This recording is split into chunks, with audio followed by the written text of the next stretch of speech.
Webinar is a slight departure from the normal line so far as it's not on dementia per se. As you know, it's really honing in on the whole and complicated area of analysing data, qualitative data analysis, and problems with judgment in the analysis of data. And our guest speaker today has come all the way from Australia. Not quite, she's been in London and I'm after. Professor Alexandra Clavarino. Sandy is a medical sociologist. She's also been a social worker. Our pathways crossed when I first came to Australia and actually shared an office with Sandy, and we worked together on a project which was a longitudinal study of family caregivers and the cost of dementia care. And I guess that's where when we first met and my interest in the whole area of dementia was kind of ignited. Sandy and I enrolled together around the time for our PhDs, and her topic was on end of life and cancer and quality of life. She's currently an Associate Professor in the School of Pharmacy in Queensland University. She has been researching and teaching for the last 20 years. She has published, if people have looked at her profile, she has a huge number of publications since the time of her PhD, publishing in journals, high impact journals like the British Journal of Psychiatry, the American Journal of Public Health, the European Journal of Cancer, and she's attracted huge money. She was attracting money into Queensland University when I was there in the 80s and 90s, and since then has had something like 35 research grants pulled in from groups like the Australian Research Council and the NHMRC, the National Health and Medical Research Council in Australia. So I'm saying all that more by way of setting the scene and letting you know that we're very privileged to have a very dear colleague and a very close friend here with us today. As you can see from the title, this is a topic that I think raises a lot of kind of interest in terms of analysing developing codes in qualitative data and analysing research interview data. I'm going to say a little more, except to comment on the fact that the talk will be in two parts. In the first part, there's a bit of an overview of the whole area, and then I think Sandy will move into actually talking about her own PhD thesis and applying some of the theory to how you went about actually analysing your own data. So can you join me in welcoming Professor Sandy Clavarino?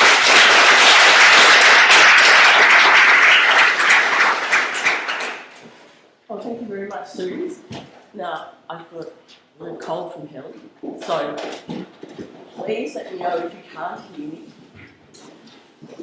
What I'm going to talk about today is some research that was did a while ago, but it's still relevant now. We're currently reviewing a lot of research for funding. It's the time of the year when our funding rounds start. And the topics that were identified 20 years ago in qualitative research still continue today. So what I want to do is to have a look at some of the data that we collected. Now, a lot of the work that I continue to do is with patients with advanced cancer. I do a lot more randomised trials and things now than qualitative research. But we still do interviews and a lot more mixed method type research than straight qualitative or straight quantitative. Okay, so basically, and I hope you agree, that interpretation is common to all methodologies, be it qualitative or quantitative. With quantitative data, the methods that you use to transform data and to ensure the quality of the data are fairly well documented. But even now, with qualitative data, the rules and the methods that you use to transform the data and to say that the conclusions that you draw are valid or rigorous or whatever you want to say, it's sometimes extremely difficult to assess the quality of the data. And there's often not a lot of attention paid to quality and how you're going to ensure quality when you're writing up documents. I don't know, is anybody in the room here at the stage now of publishing? Okay, a couple of people. Because qualitative data is notoriously difficult to get published. Ensuring quality. the issues of reliability and validity, whatever the name that you like to give them, are basically the same, whether you're doing qualitative research or quantitative research.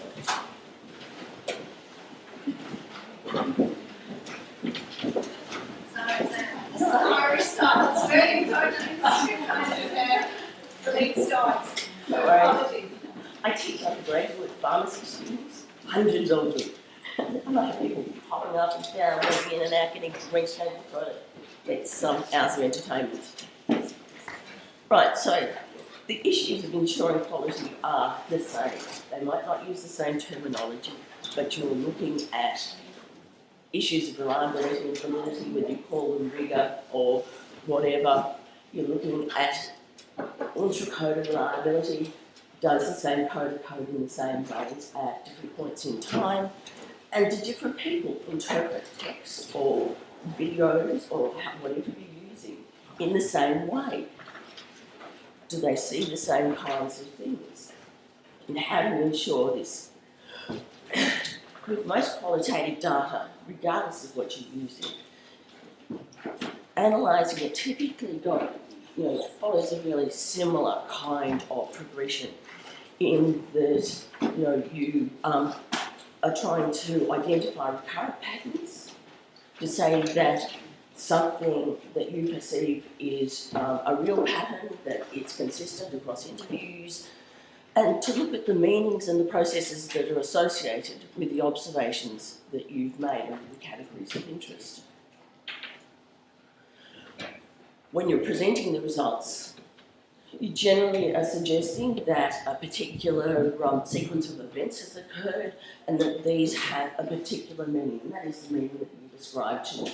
What you're trying to say is that the results that you're presenting are both reliable and that they're valid, that they do represent the situation that you've been looking at. With most of the data that we're looking at today, it's looking at issues to do with quality of life, but also being told that the cancer that you have has progressed and it's no longer curable. So I know a number of people in the audience deal with sort of life issues, and that's really what this is, and that's what we were trying to do, was to have a look at how people, first of all, what people were told by oncologists, and then how they interpreted that, or how they seemed to interpret that in a fairly confronting interview. There are a number of problems, though, and often with qualitative data. It's not that easy to determine the extent to which interpretation reflects the actual situation or the events that have occurred, or whether in fact you are looking at a sort of highly selected sometimes set of data that more commonly reflects the views of the person who's been doing the research than the people themselves. Often this interpretation is going to reflect the personal qualities of the researcher a lot more than the data. So the way in which the quality of these interpretations in fact reflects the skills and the motivation of the people who are doing the interpretation. And I know just from my own experience and working in a school like pharmacy, where often the staff have absolutely no research training, that they are very convinced that they can talk to people. So of course they can do qualitative research. And it's one of the reasons that it sometimes gets quite sort of fairly bad sort of press, in that you'll have quite unskilled people who really pay very little attention to the quality of A, the data they're collecting, and B, the interpretation. There's the coding frame is, most people I'm assuming here have done some qualitative research, collected qualitative data. How do you go at coding it? Got totally lost in the glamour of programs that are there to help us. I Suzanne and I both have a friend who was trying to do her thesis, and I think she spent more time doing data analysis than writing the thing. That you got such incredible levels of abstraction. what you're trying to ensure is that the coding frame, what you're generally trying to understand some particular situation. We were trying to understand what happened in a doctor-patient interview and how the doctors communicated what has to be some of the worst news you can ever hear, and how the patients reacted. Okay. So, I mean, I'm sure you're familiar with Mechanic's quote, but it's an oldie, but it's still a goodie. That, in fact, the way in which you often interpret qualitative data can very much reflect the personality of the person who's doing it. And what you select as important will often reflect very much your own perspective. Which is why we did this particular piece of research to in fact see whether we could identify the way in which people made judgments about extremely sensitive data. And the way in which you do make these judgments is not unlike a cricket match or a tennis match, where you look at the role of the umpire, the person making the judgment, as the same as the researcher. You could suggest now that you've brought an umpire or a researcher who's just calling it as it is, that there is no interpretation, that the ball is either in or it's out. All they are doing is describing reality. You could perhaps suggest that there is some interpretation involved, and that the data that you're dealing with may be more or less ambiguous. That, in fact, that you're making a judgment to the best of your ability depending on where you are sitting and where the ball goes. Or there's a third option, and that you could actually believe that whatever you're reporting doesn't exist outside of the person who's making that judgment.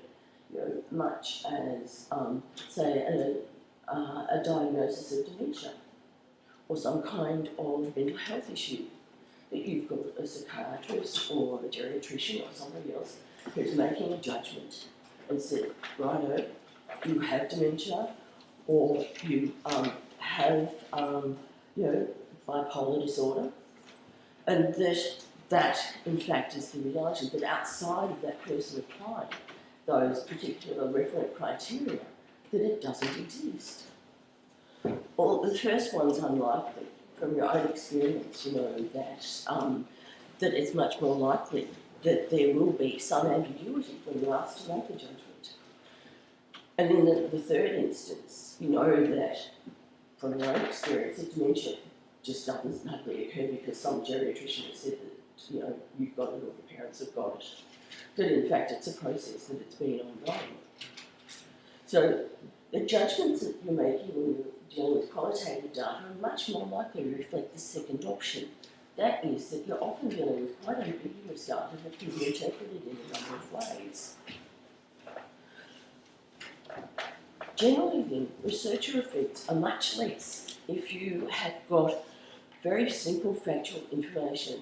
If you're looking at somebody's blood pressure, if you're asked to find a particular word in a text, it's either there or it isn't. Blood pressure readings in there might take a couple, 10, if you're doing okay, not to vary enormously. So there's not an enormous amount of judgment there. But if you're starting to look for more complex issues, and I'll give you some examples soon, the role of judgment becomes much more pronounced. So as the data becomes more ambiguous and the role of judgment plays a more important role, you find that researcher effects tend to be greater. And this is from Henneken and Buring. So if there's are there any people here who do quantitative research as well? No, but you've been tempted to post the word number? Okay. Henneken and Buring are fairly well known. And this is applying to epidemiological data or quantitative data, but it applies equally to qualitative data. The less room that there is for interpretation, either by the investigator or the subject, the less likely it is that bias will occur. When we're analysing text and Do most of you work with text primarily, or videos, or text? Mostly text. You know, one of my PhDs had to go with videos, and that was hours of entertainment. Hours of entertainment. Sorry. When you're understanding or trying to interpret text, you interpret it in a number of ways. First of all, we have a reasonable understanding of the everyday forms of talk, you know, tune taking, that kind of thing. And these change with different situations. And what I'm talking about is a doctor-patient situation, which is a bit different to me talking to you or, you know, as talking one-on-one. Also, the meaning of words will have a particular linguistic meaning. Certainly in Australia and probably in Ireland as well. If you hear the word cancer, I mean, what do you think? If somebody says to you, you have cancer, and it's not a non-malignancy, you know, a BCC or SCC or something, what would you think? Sorry? You think it's serious, and it is serious, isn't it? And you can sometimes, and people have been known to do this, to interpret it, in fact, as being potentially life-threatening. So it can, you know, raise a whole range of emotions in the person, and also in the person who is coding it. Your own biography, your own experiences, if you've had a parent who's been diagnosed with dementia, who's been diagnosed with cancer, that your experiences will in fact possibly colour the way in which you interpret the text that you see, that you're reading, and may in fact reflect that. We're also dealing with just the text rather than often with the visuals that come with video recordings or even audio recordings. And you make your own judgments because we don't have any of the non-verbal cues to try and understand how people are reacting. And in a stressful situation like this, you tend to interpolate. You put in your own understanding of how people are reacting and how these, you know, this text in front of you, how it's actually progressed. I mean, often you'll have collected the data yourself, and so you'll have you had the joy of transcribing from tapes? That's okay. Send you out to try and get a bit of cash and have somebody else do it next time.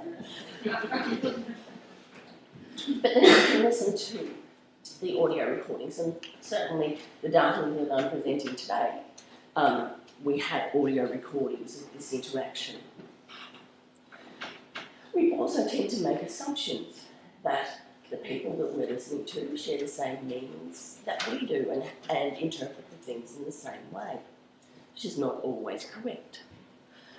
We also tend to interpret, and it's not a bad thing, words in context rather than is disaggregated. The knowledge of the speakers also plays a role, and in this particular example, there are two classes of speaker. We've got data from oncologists or medical specialists, so they were without fail, they were all oncologists. And we've got patients who are being informed that they've got metastatic cancer, so some of them will have already been diagnosed some years beforehand with a primary, and then subsequently have come along to the oncologist and they're being told that the cancer has progressed. And in fact, what we're looking at is, you know, what are they told about their prognosis? There's also, there's a couple of examples in here of family members who also participate in these interviews. So it's taken from a longitudinal study. It started with my PhD thesis, and then we've done a subsequent follow-up of it 10 years later. It was looking at the longitudinal study of quality of life, so we followed patients up for 3 years from diagnosis pretty much to death. The aims of this study, and it was a mixed method study, were to monitor the quality of life of patients and then to look at the factors that affected changes over time. It comprised quantitative surveys that looked at quality of life, physical symptoms, functional status, social support, that kind of stuff. But we also collected interview data from the initial doctor-patient interview. All of the patients that were in this study agreed to have the interview recorded. The patients were then given the tape recording to take home, because, as you can imagine, this is fairly trying and it's incredibly traumatic. And once somebody gets to the state, I mean, we know that seeing an oncologist is rarely a good news interview. That, in fact, you don't know what questions to ask sometimes. So, taking the interview home, you can play it back, you can play it to your families. And people found that this was, actually quite a good idea. And so the oncologists, certainly who participated in this research, have carried this on, and it's now gone on for nearly 20 years. So that, to that extent, we've influenced the way, and certainly this component is practiced in Oz. The interviews lasted for quite varying lengths of time, from 10 minutes, and that one I haven't got here, but it's quite horrific, to 40 minutes, and it depended a lot on the personality of the doctor, as you'll see from some of the text. So the purpose of the interviews, what we were trying to do, was to first of all look at the ways in which people are given sort of extraordinarily bad news, and then follow patients over time. So for the purpose of our study, it was fairly important that the patients were aware that the disease was not curable, and that, in fact, it was seriously life-threatening. So, and we wanted to have a look and see how this affected, their subsequent quality of life. So what we did was recruit all consecutive patients who met the eligibility criteria under the direct care of the oncologists who were participating in the study. We also had patients who were then who were also under the care of registrars. And the eligibility for participation was assessed by the oncologist rather than by us. The ethics, certainly in Australia, and I don't know about the Irish context, we were not allowed to approach any patients who didn't give consent to participate in the study. So they had to have clinically or histologically documented recurrent cancer, measurable or evaluable disease, and we had a series of radiation oncologists who we also trained, and it's the same as training qualitative researchers, to ensure that when we're assessing the disease, that we were getting reliable data, consistent data from the radiation oncologists, and that they were consistent themselves, but also consistent across the different oncologists. Anticipated survival was more than 3 months, but less than 2 years. A WHO performance status of 0, 1 or 2, so they were ambulatory at entry to the study. So we didn't have anybody who was bedridden, particularly because we were interviewing and collecting the data ourselves. We had to have patients who were accessible geographically, and that's also given their informed consent. Now, I've kind of alluded to this, but this is different data. It's not free-flowing text. This is doctor-patient interviews. They tend to be very structured. We transcribe them verbatim, so without any attempt at improving the grammar. It's pretty much as it was spoken. Because it's not free-flowing, what we were interested in was what patients were told. We really haven't got any indication of the patient's perceptions of reality. We've got bits and pieces. And needless to say, I'm not going to make us sit through sort of 100 transcripts. So it's edited. We did 2 things with this study. The first part, where interviews were transcribed, developed a coding scheme. It's probably a less common approach, but we're trying to do two things. It was a substantive component, so we wanted to know what the patients were actually told and how they reacted, what kind of interactions there were. And the second component was we wanted to look at the way different people would make judgments about what they were being told. So the way in which researchers or coders would interpret the text that they were working with.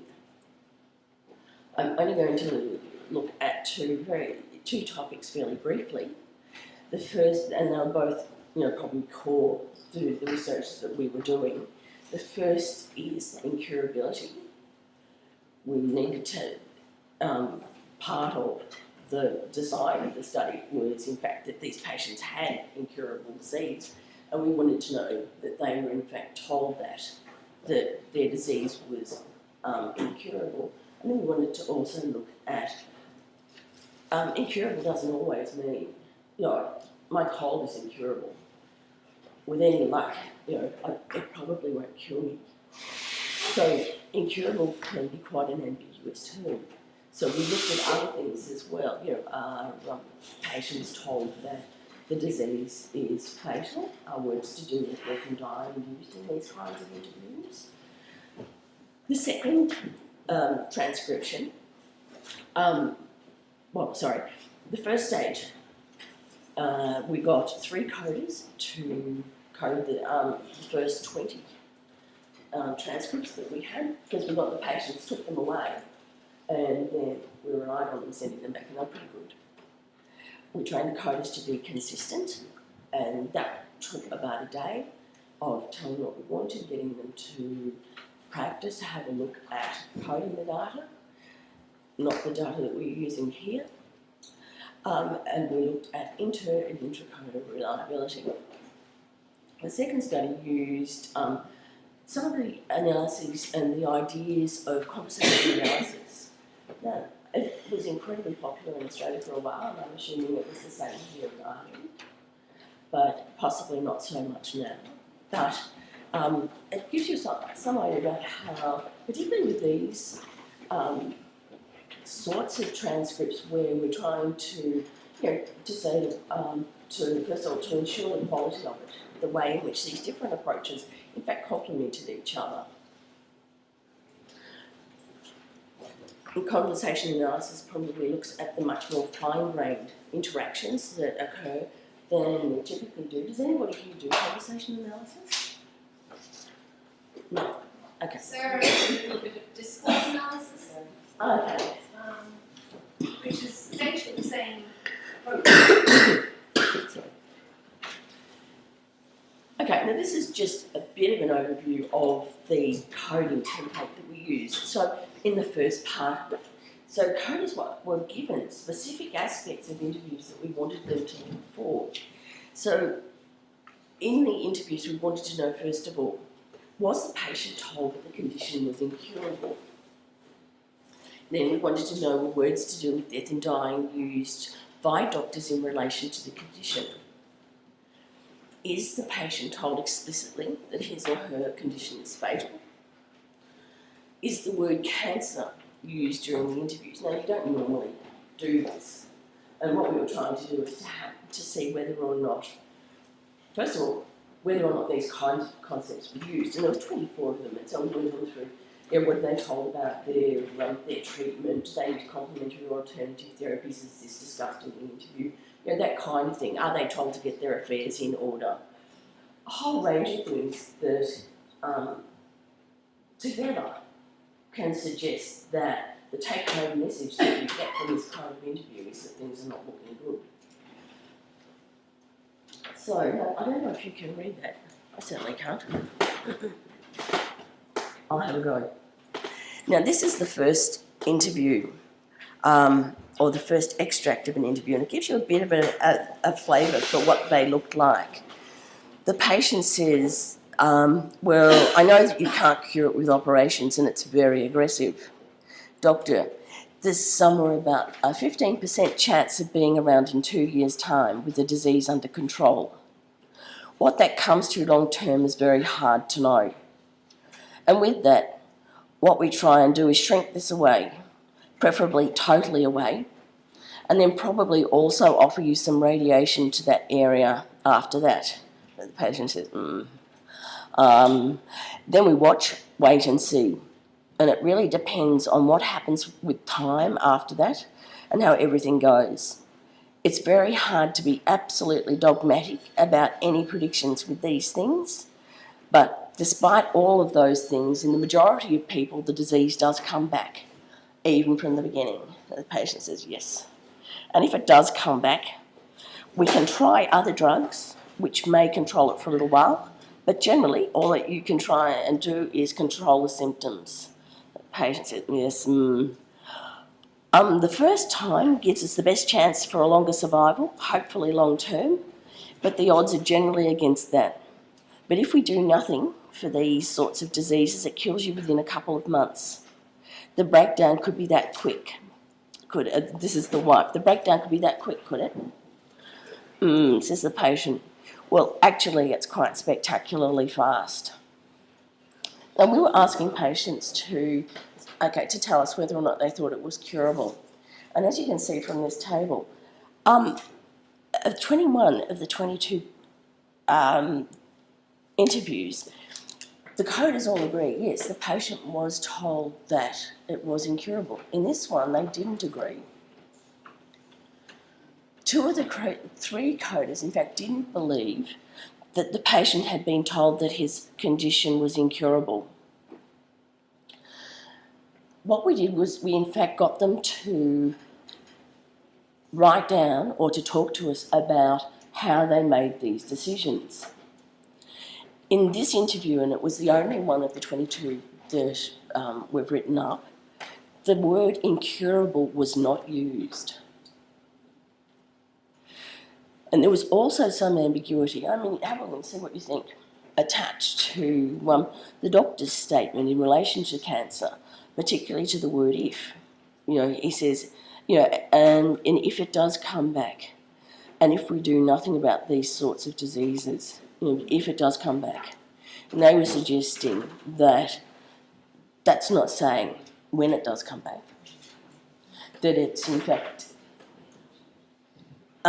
making the situation reasonably, ambiguous, that the patient had room here to interpret it as they wanted to. So, for the other interviews, it was fine. The word incurable or not curable was there. But it's also possible, as I said before, that the word incurable for those other patients may not have had the same meaning as, as it would for you or for me. We've got some experience here, and you know that if the doctor says your cancer's incurable, that the prognosis is not good. It could, in fact, be interpreted, or it's not, it's not curable. But that doesn't mean that it's going to kill me. So what they did, they saw some ambiguity here. So that's why we kind of got them to keep looking at the different aspects of these interviews. And as you can imagine, different doctors have highly structured approaches to interviews, and they will commonly tell bad news in a very similar way, across different patients. It's are familiar with sort of the good news sandwich? No? Where, you tend to give, what is, essentially not really bad news, and you can see it in a couple of these ones. And then you say, you give the bad news, that it's incurable and that, the chance of response to treatment's maybe 15% or something like that. And then you go on to, but there are things that we can probably do for you.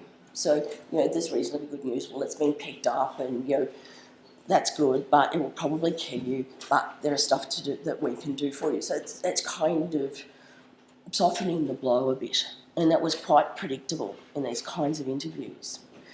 So we wanted to have a look and see, well, how do you tell this kind of information? So did they use words to do with death and dying with these patients? So this is the previous guy was 68 and he had was diagnosed with lung cancer. So in the first excerpt, he had lung cancer and died within 12 months. This gentleman's 78 at the first interview, and he died 2.5 years after this conversation. And the doctors obviously said to him, what's your understanding of, what you've been told? And so this fellow had been told by the surgeon that an operation would kill him. He was too old for a start, and he said it wouldn't be successful. They'd cut a piece of the pancreas away, and he said it's a violent operation and I'd die. And then the doctor goes on to say, okay, well, the operation that is required to remove your sort of cancer is associated with a fairly substantial chance of dying during the post-operative period. All of the coders agreed that words to do with death and dying were used by the doctors, but the coding discrepancy in this instance arose in relation to whether or not the treating doctor had used words to do with death and dying. And here we've got, particularly in relation to the patient's cancer. And the discrepancy came in that he's actually talking about surgery. And the patient wasn't going to have surgery.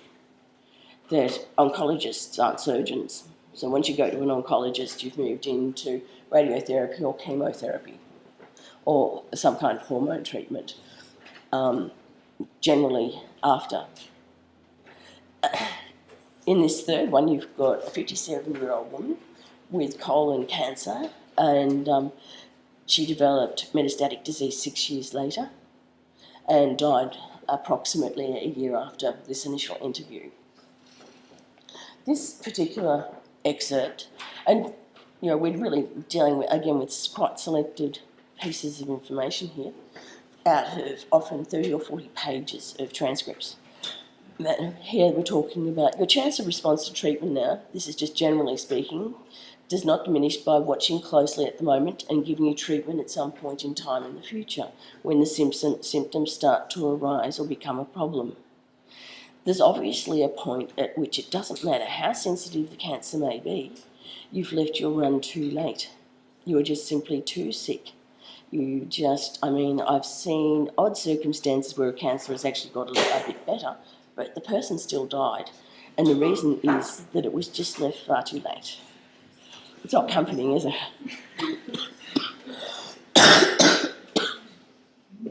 Now with this one, there were considerable inconsistencies across the coders, and it does reflect, the ambiguity within the data. Because in this case, the doctor moves from discussing, in general, the general situation. So, just generally speaking, he says, and then he says, that we'll give you treatment, when the symptoms start. And then he goes back to, again, the much more general, that he's seen the odd circumstance where a cancer has actually got better. So we then had a look at these using conversation analysis, because one of the things that you can see from this, and they're quite short excerpts, but the patients aren't really saying a lot. And it's quite difficult to, with no text, are you able to get into people's minds at no analysis? Can you really understand how they're receiving these kinds of messages? All you've really got is the data that's in front of you. You can listen to the tapes, and we had all of the coders going back and listening to the tapes so that they could hear probably more clearly. Then we had, I don't know, do you know David Silverman? Okay, he did the conversation analysis. It's not my cup of tea, but anyway, this data's really quite. He was fairly excited about it and wanted to get his hands on it. So he's done the conversation analysis. And what he's tried to do is to, in fact, have a look at the way in which this conversation unfolds in terms of what the patient says and what the doctor says, by looking much more at the emphasis within the text, the intonation. So by transcribing, looking at things like pauses that occur, all that kind of stuff. What's gone on before, how people react, because often, with the sorts of transcriptions that I'm more commonly associated with, which is typical of the first half of the papers, that you're not taking into account the way in which the doctors emphasise particular words or the pauses that occur in that kind of conversation, and that can alter the way in which you interpret the text. Also, text is best interpreted within a much broader context rather than in isolation. So looking at what's gone on before and what follows. And he's done this analysis looking at the rules of conversation, the rules of turn-taking. And in doctor-patient interviews, these tend to be quite structured. It also, reflects to some extent the listener's knowledge of the world and the way in which we are going to interpret it, as well as the context. And we know that this is a particular kind of context. So the conventions that are used here in this part of it is that you've got pauses within the text. You've got short utterances, and there are some that you've already seen, the ums and the ahs, which are sort of called response tokens. And then overlapping talk, where the doctor will march on bravely over the patient as they say something or the patient will try and interrupt. So this is the third extract of the last one that we looked at, which has been reanalysed using conversation analysis and with different emphases added in.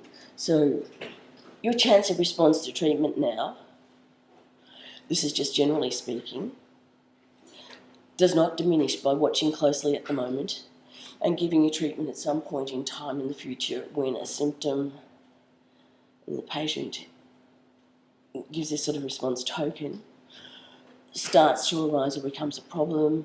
There's an obvious point at which it doesn't matter how sensitive the can, and this didn't occur in the previous transcription, but he goes can and then cancer. Maybe you've left your run too late. With the retranscription, he was hearing people, whereas the people that transcribed as heard you are just simply too stick, which is in fact increasing the ambiguity rather than lessening the ambiguity. But with this kind of transcription, you're in fact getting some indication that the patient is in fact responding, whether it's going which is a bit non-committal, not actually asking questions. The transcription is longer because there's more additional detail in it. And to some extent, it gives you a better understanding of the interaction that's occurring. It certainly taught me to be a lot more careful with these kinds of interviews about how carefully the transcription was done, and to make sure, particularly here where it's quite important, that you're understanding how the patient is reacting. You're picking up their interactions and their understanding, even though it's and ah. And you can also see that the doctor approached the word cancer with some hesitation. So a lot of these patients will have already known that they had cancer. This was not new. What was new was the fact that it had metastasised. But the word still is, it's quite an emotive word, particularly when it's used to you. And, the doctors kind of soften this with can and cancer, which can to some extent suggest that he's reoriented or sort of made, something quite confronting slightly more delicate.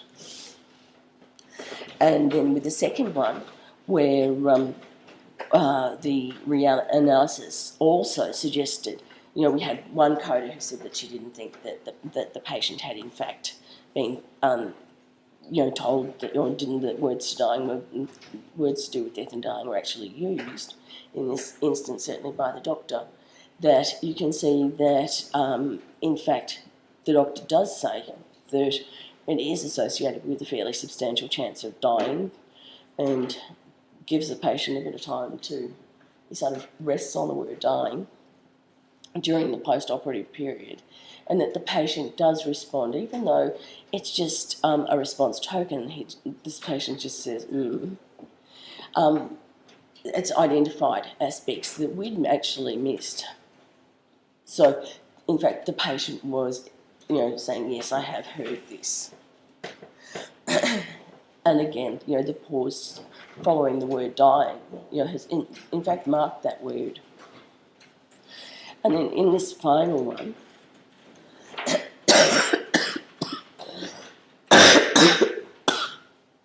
sorry,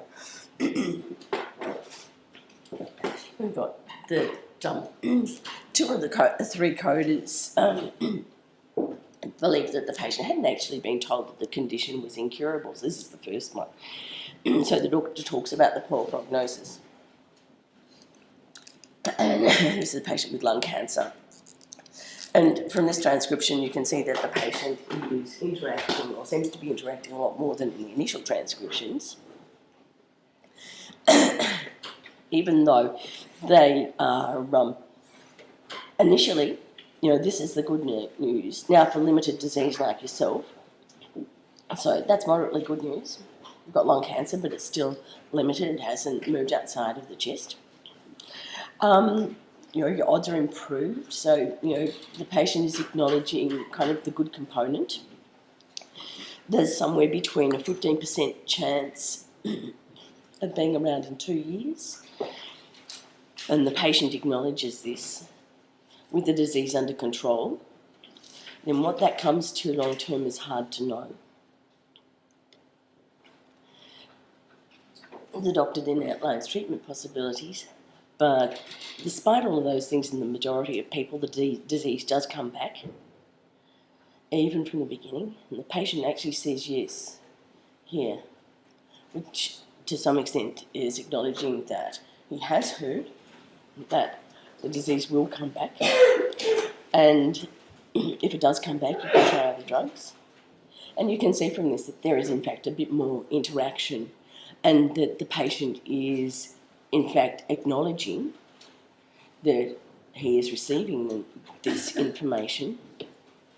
But what's not occurring, and the doctor is giving the patient some opportunity to maybe interact more and to ask questions, that he's not. So there's some indication here then that although the doctor doesn't say directly "you will die" in those words, and there is still ambiguity within the data, there is now, with this kind of more fine-grained analysis, some indication that the patient has in fact received not only the good news, i.e. that it's still confined, but that it will come back and that it will kill them.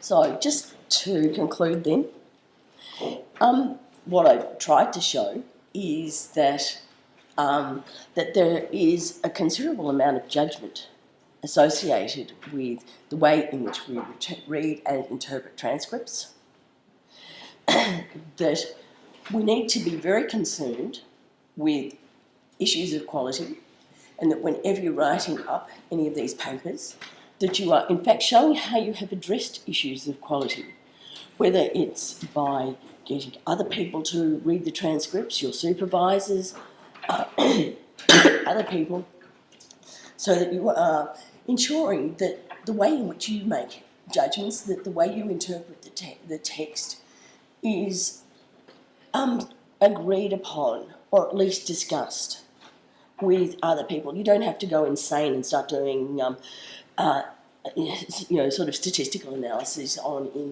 Cohen's kappa or something like that on intra-rate of reliability. And we used fairly simple, summations here, and you've got to publish, no worries. But there's a lot of concern. We also found that using multiple coders and from different disciplinary backgrounds, so a medical practitioner, a social worker and a sociologist, gave different understandings of the data. They had different interpretations of the data, that it identified the ambiguity within that data and inconsistencies in terms of interpretation, but also simple coding errors, where somebody had just missed something that others had picked up. And if you're just doing it on your own, there's no way that that's going to happen. But if you do, get your supervisor or somebody else that you're working with to code even just a subgroup of the data that you're using, you can, at least say that there's consistency and that people, when they've read the interviews or whatever you're using, agree on your interpretation, without going along the more traditional lines of triangulation or sending it back to people, because people change their minds about what they've said. With conversation analysis, what that did was, in fact, highlight some of the interaction that had been missed in the earlier codings, and to some extent clarified some of the ambiguity, but in other instances it in fact increased it. But it did give us a really good understanding about the patient's interaction and the fact that patients weren't necessarily being railroaded in these interviews, but in fact they often didn't have a lot of questions. It can be extremely confronting, that kind of information, that a week later you'll have questions, but maybe not right then. So I think that, just to summarise then, or just to finish, that we actually do need to take the criticism of qualitative research reasonably seriously, and to ensure that, yes, we are showing that the data that we're using and the analysis that we're presenting is in fact a valid and reliable representation of what's actually gone on. Okay. Great.